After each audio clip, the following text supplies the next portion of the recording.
하지만 제가 아주 어릴 적 엄마가 돌아가셔서 엄마라는 이름을 불러보지 못하고 자랐어요. 그래서 아빠 혼자 저를 키우셨는데 엄청난 딸 바보셔서 엄마가 보고 싶다는 생각을 한 번도 하지 못할 만큼 큰 사랑을 주셨습니다. 대학을 졸업해 어떤 일을 할까 고민해봤는데 무슨 바람이 불었는지 공무원이 되기로 결심했어요.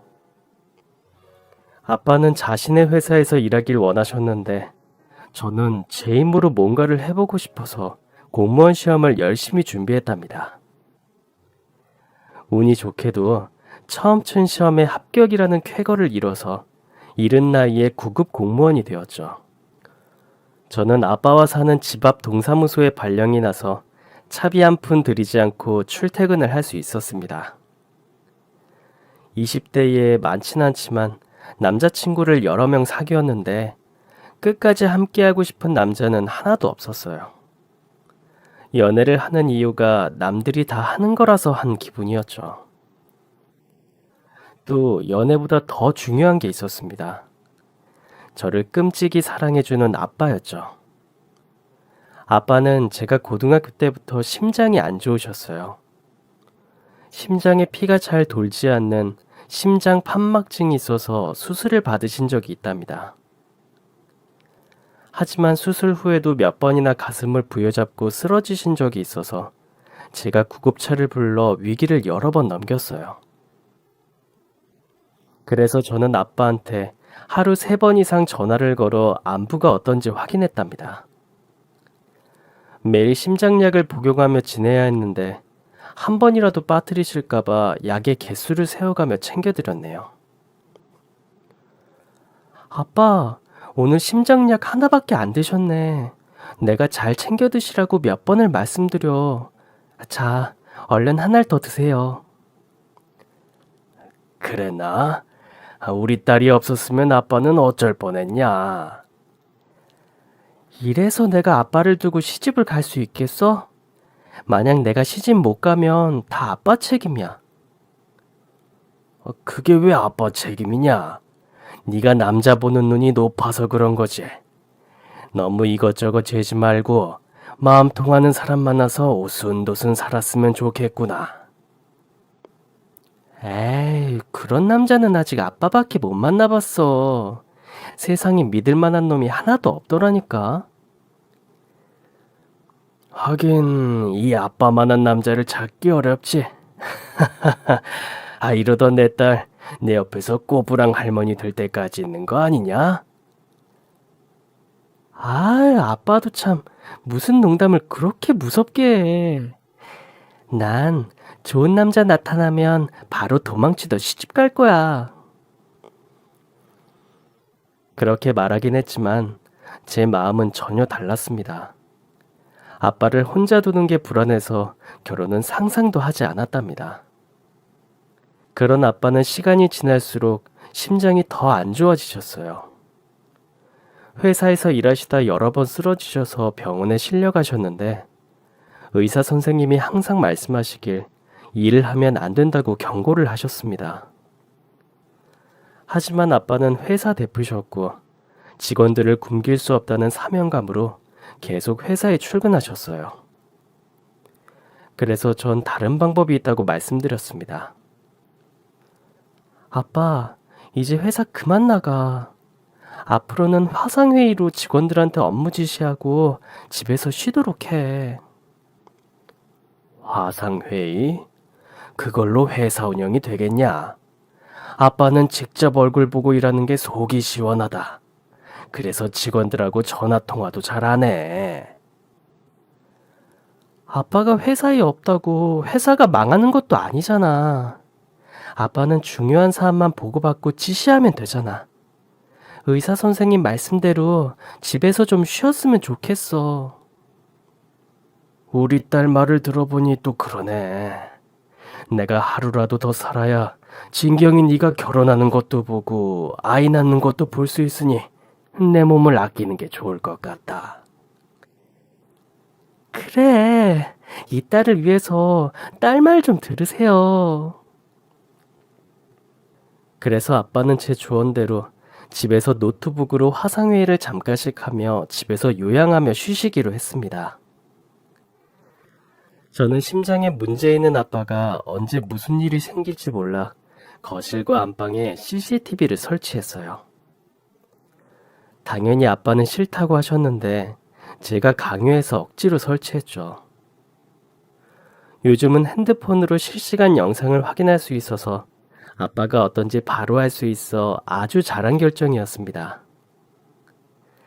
다행히 카메라를 설치하고 한 번도 쓰러진 적이 없어서 안심하며 지낼 수 있었어요.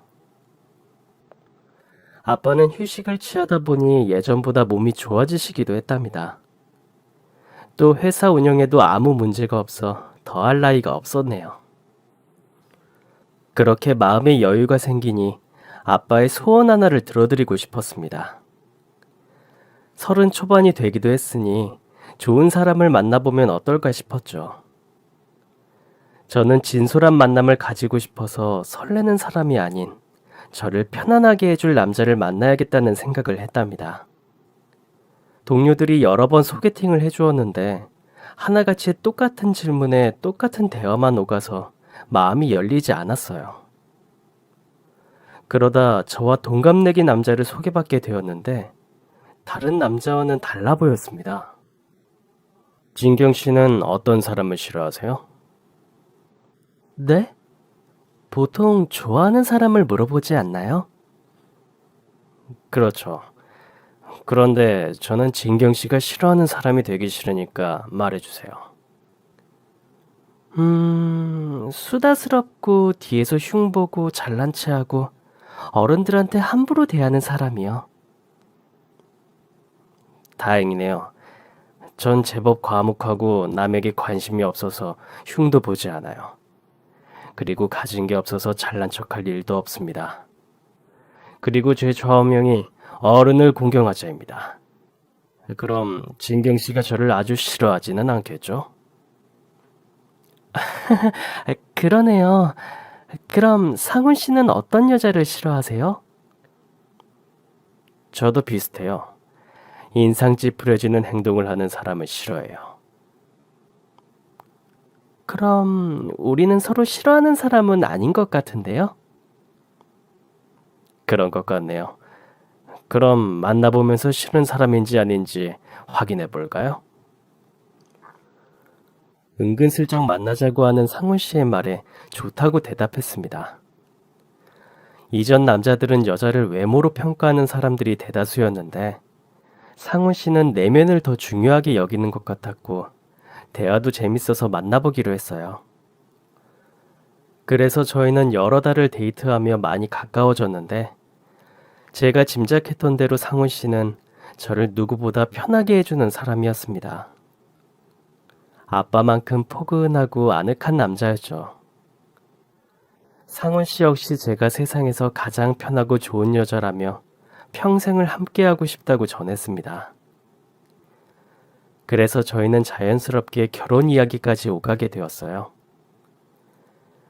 특별한 프로포즈가 있는 것도 아닌데 그와 결혼한다는 것이 너무 기쁘고 좋았답니다. 하지만 상훈 씨는 홀어머니와 둘이 살고 있었고 집안 사정이 좋지 않았어요. 자기야, 내가 그동안 열심히 일해오긴 했지만 공무원 월급으로 목돈을 만들지 못했어. 그리고 우리 집 형편 알지?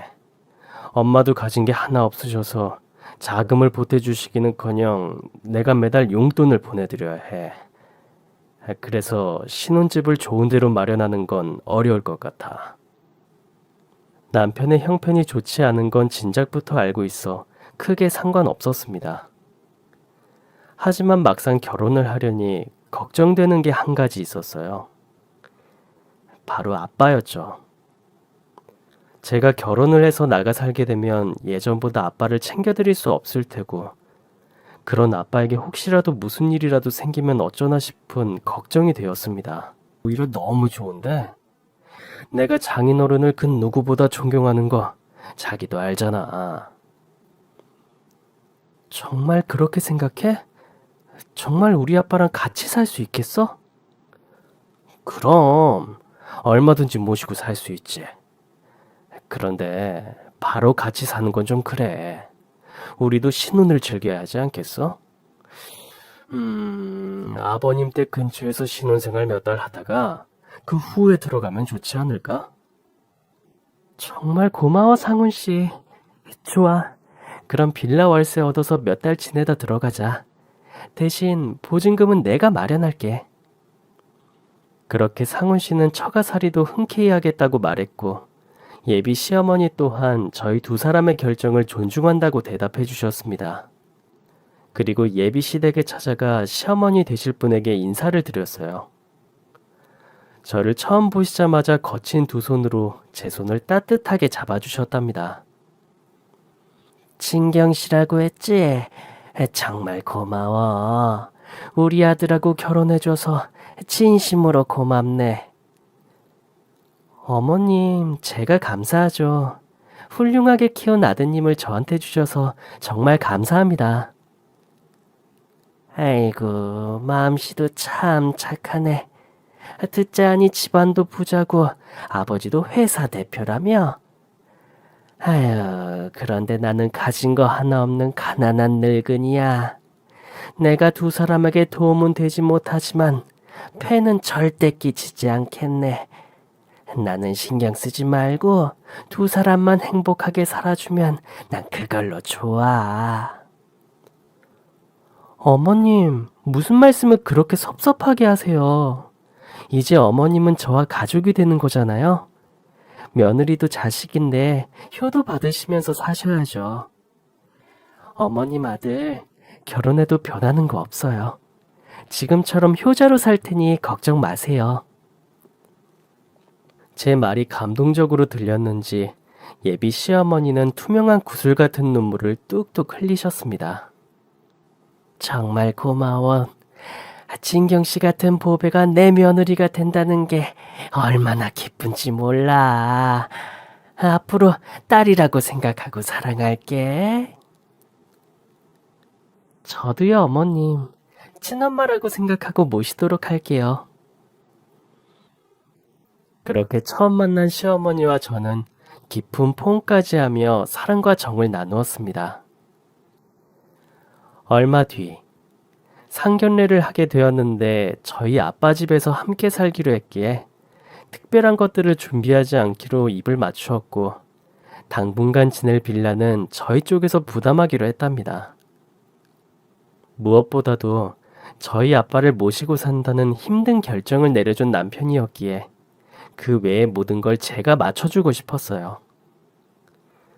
비록 남편이 모아놓은 돈도 별로 없었고 저희 시댁 상황 역시 어려웠지만 남편이 모아둔 2천만 원 정도 되는 돈까지도 모두 어머님께 드리라고 말해주었네요. 시어머니는 자신의 쌈짓돈이라도 보태서 뭐라도 해주겠다고 하셨는데 제가 한사코 거절하며 괜찮다고 말렸습니다.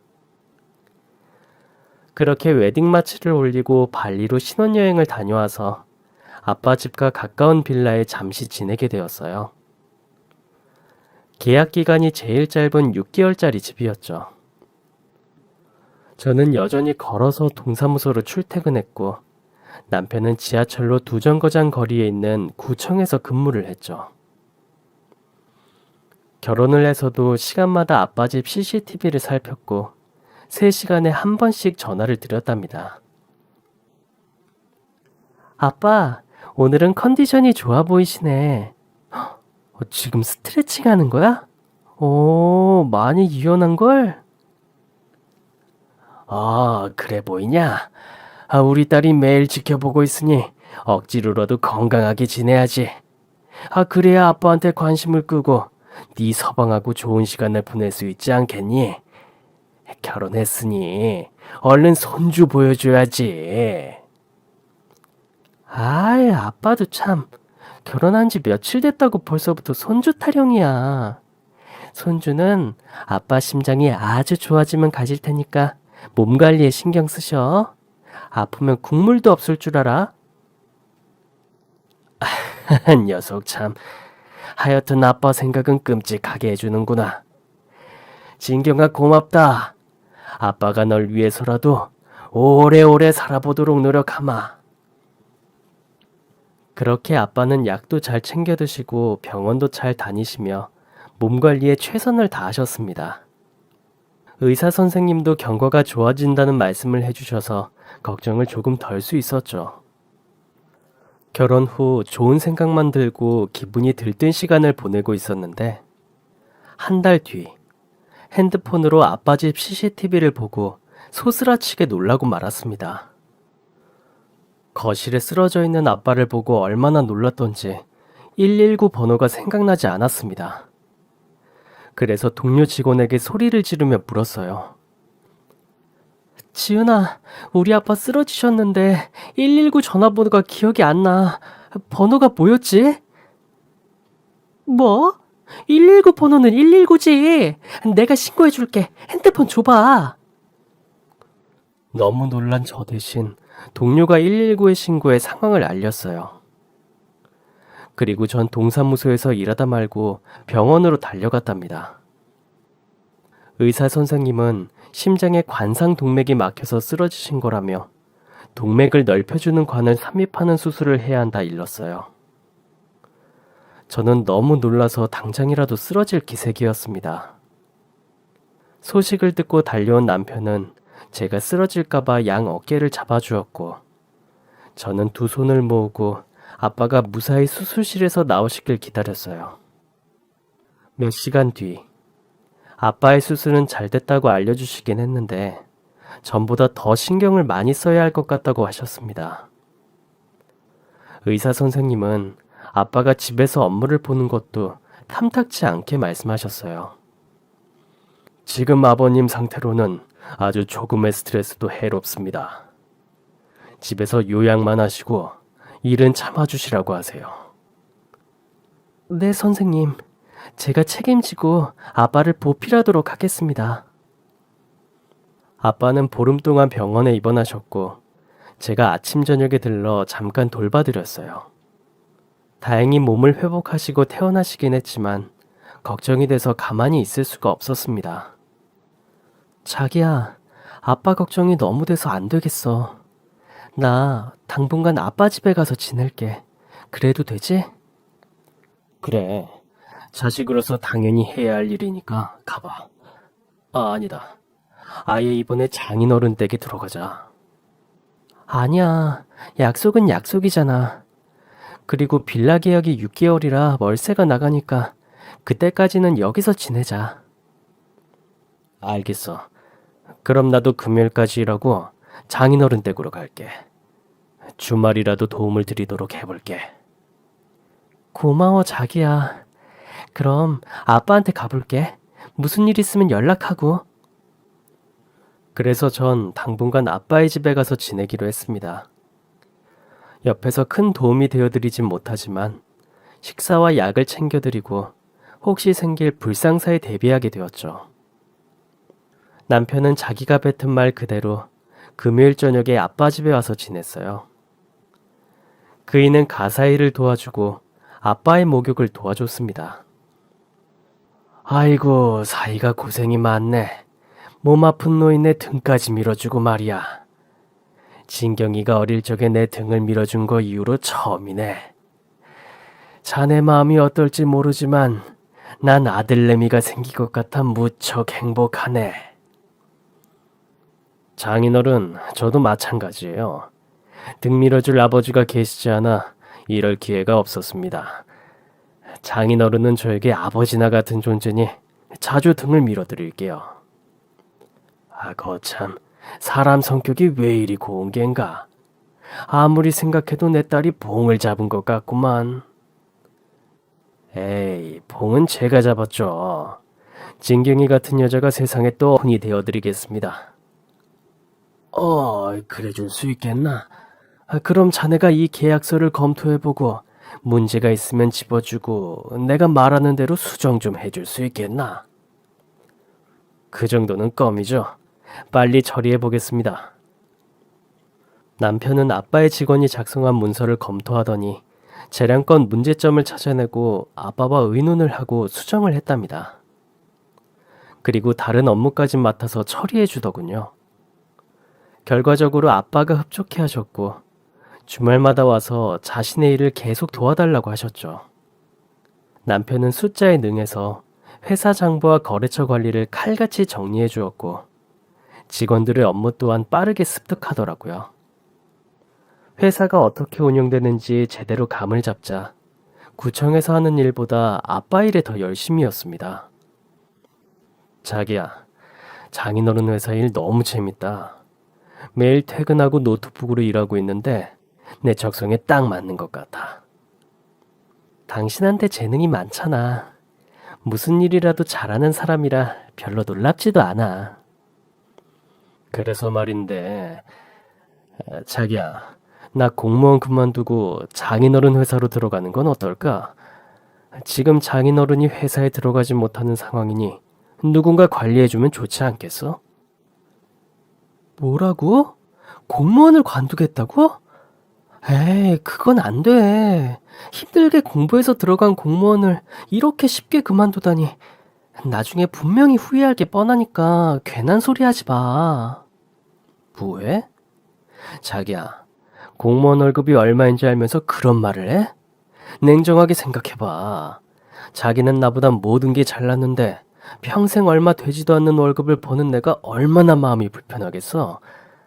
거기다 불쌍한 우리 엄마 볼 때마다 지금 쥐꼬리만한 내 월급으로 많이 도와드리지 못해 마음이 찢어질 것 같아. 장인어른을 도와서 회사를 더 잘 나가게 해드리면 내 체면도 서고 우리 엄마한테도 좋고 모두에게 좋지 않을까? 그이는 그냥 하는 소리가 아니라 혼자 고민을 해보고 말하는 거라 하더군요. 흘려들으려고 했는데 남편이 무시당하는 기분을 느낄까봐 아빠와 같이 상의해보자고 대답했답니다.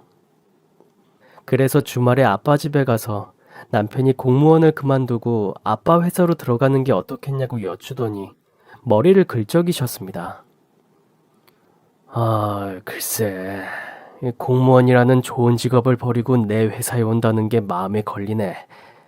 나야 자네가 일을 봐주면 좋긴 하지. 내 나이도 있고 건강을 생각하면 후계자가 필요하니까.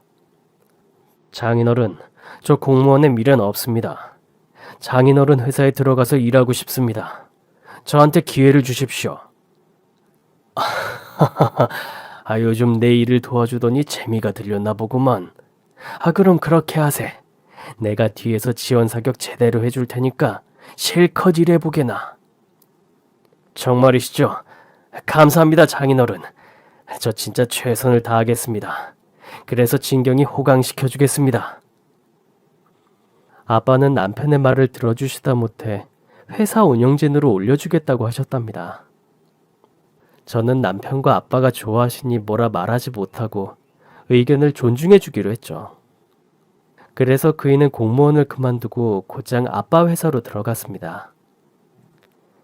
직함이 이사여서 직원들에게 낙하산이 들어왔다고 눈총을 받았다고 며칠 동안 불맨소리를 하긴 했지만 매일같이 야근하며 일처리를 깔끔하게 잘하니 아무도 무시하지 못하게 되었다고 하더라고요.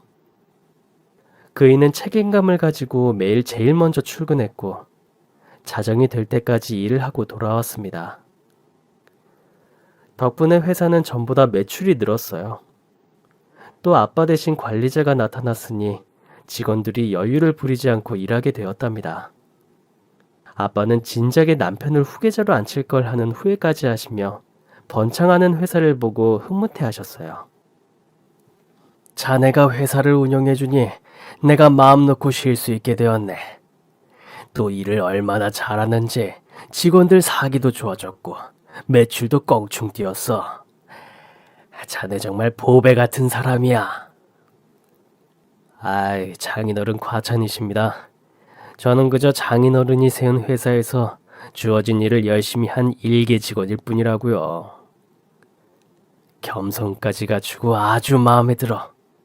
여하튼 내가 사이를 참 잘 얻었어. 이제 내 소원은 하나야. 손주를 보는 거. 명심하겠습니다. 장인어른, 앞으로 열심히 노력해서 꼭 예쁜 손주를 안겨드리겠습니다. 아빠가 저보다 남편과 더 친해진 것 같아서 질투가 날 정도였답니다. 그렇게 회사 일에 집중하던 남편은 얼마 뒤부터 술에 취해 들어오기 시작했어요. 거래처 대표들과 자주 술자리가 생긴다며 거의 새벽에 들어왔죠. 저는 머리로는 이해를 했지만 마음으로는 서운하고 섭섭했어요. 그래도 아직 신혼인데 온 신경을 회사에 쏟아부었으니 말이죠. 그런데 남편 옷을 세탁하려고 주머니를 비우는데 룸사롱 라이터가 나오더라고요. 몹시 화가 난 저는 그이에게 따졌습니다. 당신 이게 뭐야? 여자 접대부가 있는 술집을 다녀온 거야? 아, 그거 거래처 사장들이 하도 가자고 해서 어쩔 수 없이 따라간 거야. 별거 아니니까 괜한 오해하지 마. 이게 별거 아니라고? 당신 지금 룸사롱을 다녀왔는데 아주 당당하네? 왜 이렇게 짜증나게 해? 내가 가고 싶어 간 게 아니라고. 접대하는 과정에서 잠깐 들른 것 가지고 왜 시비를 걸어? 안 그래도 피곤해 죽겠는데. 어? 왜 사람을 괴롭히고 그래?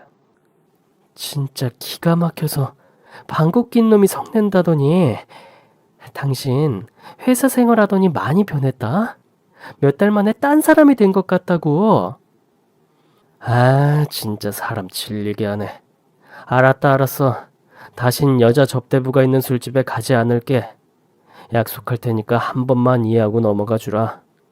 요즘 스트레스가 심해서 당신한테 짜증낸 거 미안해. 됐지? 그게 사과하는 태도야? 비아냥대는 것도 아니고 뭐 하자는 거야? 좀 그만하라고. 내가 미안하다 했잖아. 나 아침 안 먹고 출근할 테니까 당신 혼자 먹어. 누가 보면 그이가 회사를 차린 오너인 줄 알겠더라고요. 어찌나 잘난 체를 하고 목에 힘이 들어가 있던지 괜히 공무원을 때려치우게 허락해 준 것 같았습니다. 그 후로도 남편의 그런 태도는 계속되었고 부부싸움도 잦아졌어요. 술집에 다녀온 건 용서를 했는데 남편의 달라진 성격과 태도 때문에 화가 많이 났습니다. 마치 아빠 회사가 자기 회사인 양 사업하는 사람이 얼마나 피곤하고 힘든지 아느냐고 짜증을 심하게 부렸어요.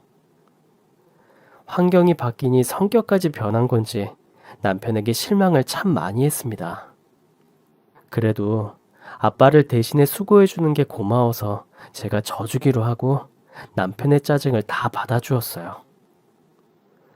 어느새 빌라에서 6개월이라는 시간을 보내고 아빠 집으로 들어갈 시기가 다가와서 남편에게 집을 빼자고 말했습니다. 자기야, 우리 다음 달에 아빠 집으로 들어가야 하는 거 알지? 약속한 6개월이 다 되어가네. 뭐? 벌써 시간이 그렇게 흘렀나? 그동안 빡세게 일만 했더니 시간 가는 줄도 몰랐네. 당신이 바쁘게 시간을 보내긴 했지. 어쨌든 우리 이제 슬슬 이사 준비하자. 생각해보니까 말이야. 이대로 이사 가는 건 좀 아닌 것 같아. 그게 무슨 말이야? 마음이 변하기라도 한 거야?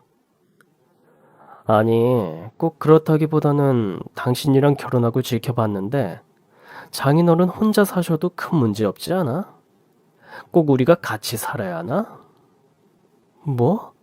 그게 무슨 소리야? 애초에 결혼하기 전에 이야기 다 끝난 거 아니었어?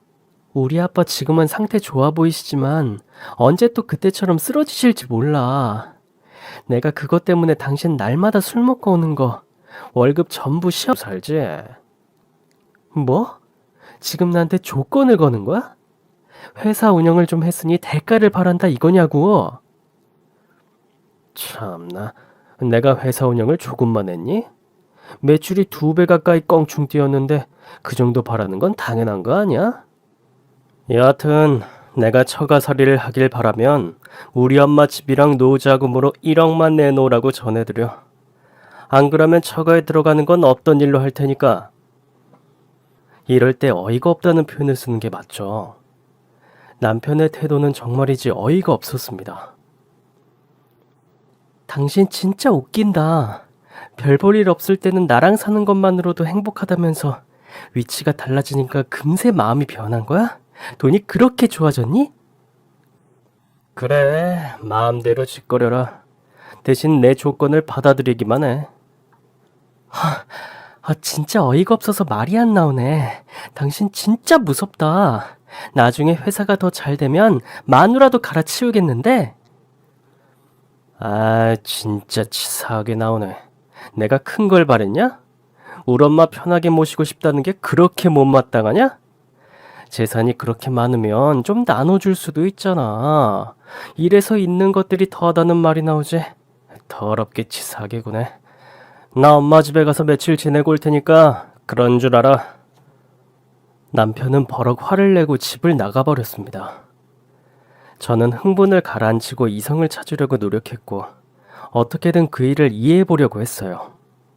제가 선택한 남자니 끝까지 믿어보기로 하고 그의 요구대로 시어머니께 집을 구해드리고 노후를 도와드리기로 마음먹었습니다. 아빠한테 찾아가 부탁을 드렸더니 아빠는 제가 원하는 대로 다 해주겠다고 말씀하셨어요. 저에게 화가 나 시댁에서 지낸다고 문자를 남긴 남편에게 며칠 뒤인 주말에 연락하지 않고 시댁을 찾기로 했어요. 시어머니의 낡은 빌라를 보니 제가 너무 심했다는 생각이 들었고 남편에게 미안한 마음도 들었죠. 그런데 빌라에 들어서기 전에 남편과 시어머니의 모습이 보였습니다. 빌라 평상에 앉아 음료수를 마시며 대화를 하고 있더라고요. 저는 서프라이즈로 놀래켜주려고 소리가 나지 않게 걸었습니다. 이윽고 두 사람의 목소리가 들렸어요.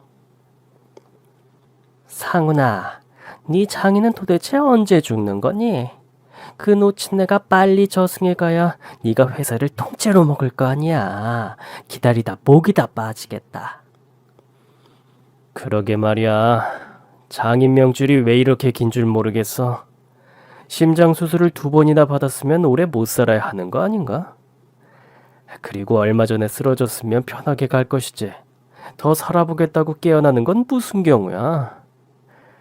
안 그래도 마누라년이 처가살이하라고 난리치는데 꼴 보기 싫어 죽겠다니까.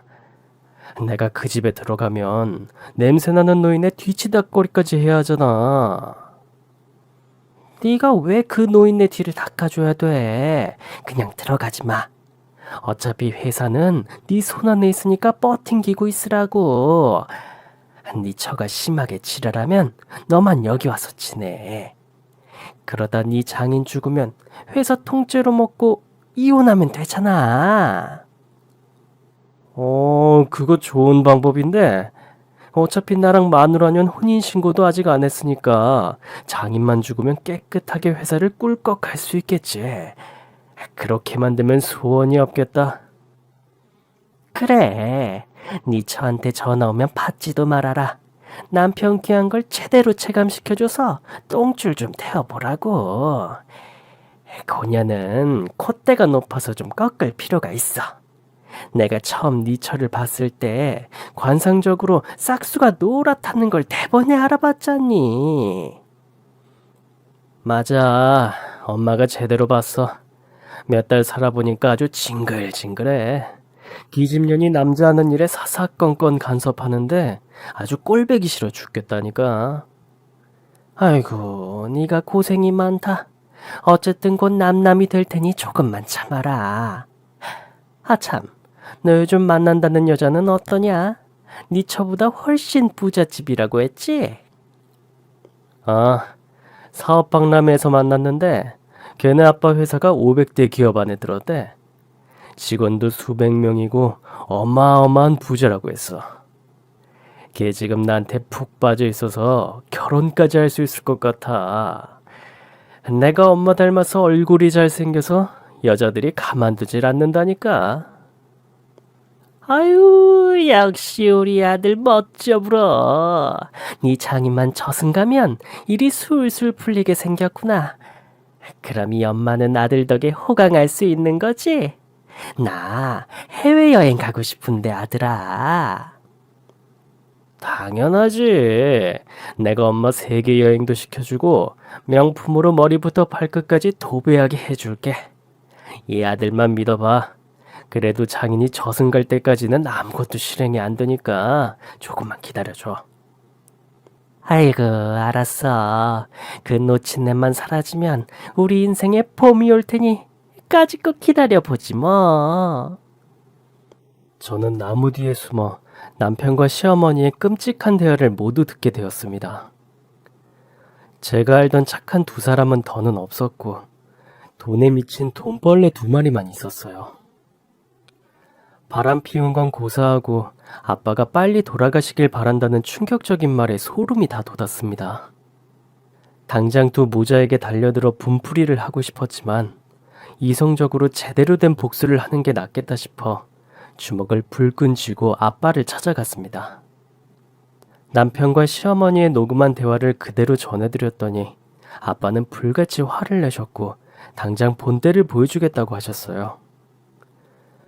그 일을 회사에서 몰아내려고 회사 임원에게 전화부터 거셨습니다. 김 부장 나야. 아무래도 내 사이놈을 회사에서 잘라내야겠어. 대표님, 안 그래도 대표님께 드리고 싶은 말씀이 많습니다. 사회분이 돈 장난을 많이 하셨어요. 뭐야? 회사 돈을 빼돌리기라도 했다는 거야? 그걸 왜 이제야 말하는 건가? 대표님이 신뢰하시고 후계자라고 강조하셔서 가만히 참고 있었죠. 그런데 사회분이 회사에 들어와서 빼돌린 돈이 한두 푼이 아닙니다. 거래처를 가장한 유령 회사를 하나 만들어서 거의 1억을 빼돌렸습니다. 이 고양이에게 생선을 맡겨둔 셈이군. 미안하네. 내가 사람 보는 안목이 없어서 이런 사달이 났구만. 김 부장, 내 몸이 시원찮으니 자네가 이리로 와야겠어. 그 자식이 해먹은 증거 다 챙겨서 이 변호사랑 찾아오게. 네, 대표님. 바로 준비해서 찾아뵙도록 하겠습니다. 아빠가 전화를 끊자 가슴에 통증이 왔는지 온몸을 비틀었어요. 아빠, 괜찮아? 119 부를까? 아니다, 진경아. 약이나 좀 가져다오. 오랜만에 흥분하고 화를 냈더니 이 심장이 놀란 모양이야. 알았어. 조금만 기다려. 다행히 아빠는 심장약을 드시고 통증이 가라앉으셨습니다. 몇 시간 뒤, 저희 집에 김 부장님과 아빠의 자문 변호사님이 오셔서 제 남편이 유령 회사를 거쳐 회사 돈을 빼돌린 증거를 확인했답니다. 수고했네. 이런 개자식인 줄도 모르고 회사를 믿고 넘기려 했다니. 수십 년을 사업하며 많은 사람을 봐왔는데 아직도 사람 보는 눈이 이렇게 없을 수가 있나. 내가 인생을 헛살았구만. 아빠, 그런 말 하지 마. 사람 보니 눈이 없는 건 바로 나라고. 착하고 성실한 사람인 줄 알고 결혼했단 말이야. 진경아, 우리 둘 다 속은 거야. 이제라도 바로 잡을 테니 넌 아무 걱정하지 말고 가만히 구경만 하거라. 이 변호사, 당장 횡령죄로 고소해서 그 자식 감옥에 쳐넣어. 네, 대표님. 검찰에 바로 자료 넘기겠습니다. 결국 며칠 뒤 검찰에 사건을 송치해서 남편은 긴급 체포되었습니다. 검찰이 대질 조사를 하겠다고 저와 아빠를 불렀어요. 하루 사이 우리 아빠가 빨리 죽었으면 좋겠다고? 네가 인간이냐, 이 악마 새끼야? 그건 내가 입이 10개라도 할 말이 없어. 자기야, 미안해. 내가 회사를 운영하다 보니까 눈이 뒤집혀서 별의별 생각이 다 들어서 그런 거야. 욕심이 화를 부른 거라고. 날 불쌍하게 생각하고 용서해주면 안 될까? 이렇게 빌게. 남편은 의자에서 벗어나 차가운 바닥에 무릎을 꿇고 싹싹 빌었습니다. 장인어른, 저 좀 살려주세요.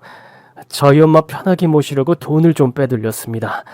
아들 된 도리를 하고 싶어서 그런 거니 가엾게 봐주시고 한 번만 봐주세요. 저를 용서해 주시면 평생 노예가 되어 일하겠습니다. 그러자 아빠는 고개를 좌우로 흔드시며 말씀하셨어요. 자네 공무원 출신 맞나? 사건을 검찰에 송치하면 고소치하가 안 돼, 이 멍청아. 넌 네가 지은 죄값을 다 받게 될 거라고. 평생 주민등록증에 빨간 줄이 간 채로 살아가야 한다는 말이지. 이렇게 된 건 다 자네가 자청한 거나 다름없으니 감옥에서 잘 썩어서 하등인간으로 살아보게나. 장인어른, 아니 아버지, 절 아들처럼 생각한다셨죠. 어떻게든 방법은 있을 겁니다. 아버지는 힘이 있으신 분이니 저를 꺼내주실 수 있을 거예요. 저 이렇게 감옥에 가면 저희 엄마는 어떻게 사십니까? 아버지, 저를 구해주세요. 어디서 아버지라는 거야, 이 병신 같은 놈이. 한 번만 더 아버지라고 했다간 가만두지 않겠네. 그리고 네 어미는 깜빵간 아들내미 옥바라지 나면서 살게 되겠지. 마음 같아선 자네 어미도 범죄 공모죄로 고소할까 했는데 내 마지막 배려로 봐준 줄이나 알게. 장인어른, 아버지, 제발 살려주세요. 아빠는 검사의 질문에 진실되게 대답하시고 남편의 죄를 확인시켜 주었습니다. 그리고 자리에서 일어났는데 남편이 저와 아빠의 다리를 잡고 늘어지더라고요. 저희 부녀는 그런 남편에게 동시에 발길질을 하며 남편 놈을 떨곤 했답니다. 결국 남편은 재판을 받게 되었고 예상한 대로 실형. 한편 시어머니는 남편이 빼돌린 돈을 아빠에게 돌려주고 다시 빈곤한 삶을 시작했습니다. 기초수급비와 폐지 주운 돈으로 아들의 옥바라지를 하면서 말이죠. 그이가 감옥에 가고 시어머니가 어떻게 사는지 구경하고 비웃어 주려고 시댁 앞으로 찾아갔습니다. 시어머니는 낡은 리어카를 끌고 종이박스와 고철을 주어 고물상으로 향하고 있었어요. 어머님, 그동안 잘 지내셨어요? 꼴을 보아하니 잘 지내지 못한 것 같네요. 내 인연, 내 아들 잡아먹은 뱀 같은 년아, 너 잘 만났다. 내가 오늘 널 가만두지 않겠다. 시어머니는 저에게 달려들며 머리채를 잡으려고 손을 이리저리 뻗었는데 희마리가 없는지 허공을 휘저을 뿐이었습니다. 저는 희마리 없는 시모의 손을 낚아챘습니다. 어머님, 아니 아줌마, 사필귀정이라고 들어보셨어요? 모든 일은 옳은 이치로 돌아간다는 말이요. 아줌마와 아들이 뒤에서 온갖 나쁜 짓을 계획하려는 걸 하늘이 알고 땅이 알고 있었어요. 두 사람의 저희를 숨긴다고 숨겨지지 않는다고요. 이게 다 뿌린 대로 거둔 셈이니 달게 받으시고 앞으로도 계속 개고생하며 밑바닥이나 기고 사세요. 내 아버지가 빨리 죽길 바란 그 사악한 마음을 반성하면서 살라고요. 인연이 어디서 훈계질이야. 돈 좀 있다고 해서 예뻐해 줬더니 이런 식으로 뒤통수를 날려? 가만두지 않겠어. 피하지 말고 덤벼보라고 이년아. 시어머니가 제 뺨을 갈기려고 손을 들자 제가 먼저 시모의 뺨을 날렸습니다. 아무리 어른이어도 쓰레기 같은 년을 어른 대우해주고 싶지 않았고 아빠에 대한 작은 복수라 생각하고 길바닥에 주저앉게 만들었답니다.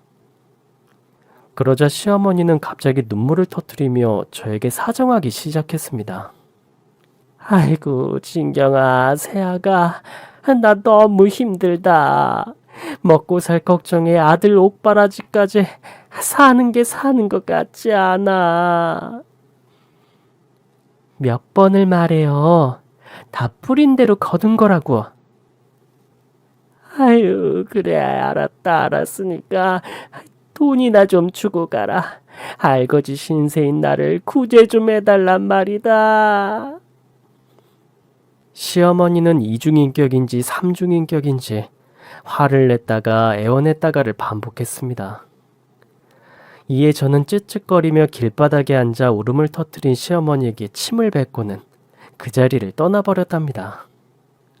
그렇게 저와 아빠는 모자에게 각자 제대로 복수를 하고 다시 일상으로 돌아갔습니다. 아빠는 그날 이후로 강하게 마음을 드셨는지 심장이 좋아지셔서 정상적으로 회사에 출근을 하게 되셨어요. 그리고 저는 공무원을 그만두고 아빠 밑에서 일을 배우며 후계자가 되기로 했습니다. 진경아, 아빠 말을 들어줘서 고맙다. 공무원 아까운 직업인데 큰 결정했다. 아니야, 아빠. 하고 싶은 일을 해봤으니 미련 없어. 그리고 회사 일이 하고 싶어. 아마 아빠가 생각했던 것보다 잘 해낼 수 있을 거야. 녀석, 네 말이 맞다. 넌 나보다 지혜롭고 똑똑하니 회사를 더 크게 성장시키리라 믿는다. 이제 내가 믿을 사람은 너 하나뿐이니 꼭 아빠의 뒤를 이어주거라. 암요. 오늘부터 아빠의 후계자가 되어 분부를 받들겠사옵니다. 저는 아빠와 함께 살며 집과 회사에서 24시간을 함께 보냈습니다. 그 덕분인지 아빠는 몰라보게 건강해지셨고 아픈 것 하나 없이 잘 지내셨답니다. 한편 제 전남편은 아직 감옥에 있고 전시모는 처량하게 살며 옥바라지를 하고 있답니다. 극과 극의 삶이 되는 마침표로 제 복수가 끝이 난 셈이죠. 사람이 얼마나 무섭고 잔인한지 뼈저리게 느낀 저는 언제나 사람을 조심하고 쉽게 믿지 않고 지내고 있습니다.